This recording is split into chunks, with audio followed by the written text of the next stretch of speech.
Заместитель полномочного представителя президента Российской Федерации в Центральном федеральном округе Мурат Зязиков провел личный прием граждан.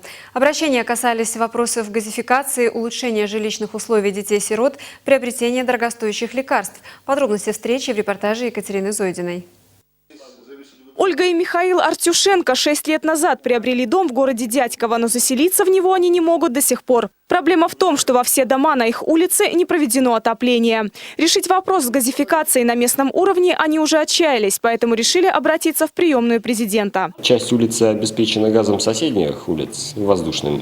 Нам это не дали подключить воздушным, потому что тех улиц уже отбор газа слишком большой, не хватает давления в трубе. А по вопросу газификации улицы, что администрация Брянская, что Дятьковская, никаких ответов не дают, у них нет денег. Делают проекты по 2 года, денег никто им не выделяет. Выслушав обращение, глава Дятьковского района Павел Валяев и заместитель директора департамента строительства и архитектуры Брянской области Александр Мешков заверили, что смогут провести газ только в октябре следующего года. Но ни заместителя полномочного представителя президента, ни молодую пару не устроил такой ответ. Мурат Зязиков потребовал решить вопрос газификации оперативно. Здесь мы поставим, давайте срок не октябрь, а поставим срок условно там, июль нельзя. Июль неправильно будет. Март поставим.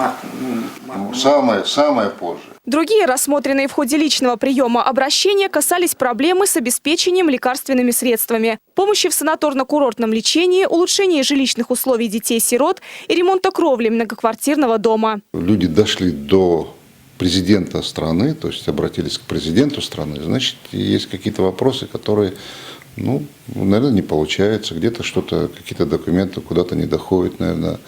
Поэтому все эти вопросы, они будут не просто на контроле, они решены, то есть и конкретные сроки исполнения. Всего в ходе приема было рассмотрено 5 обращений. Последние 4 будут решены до конца года.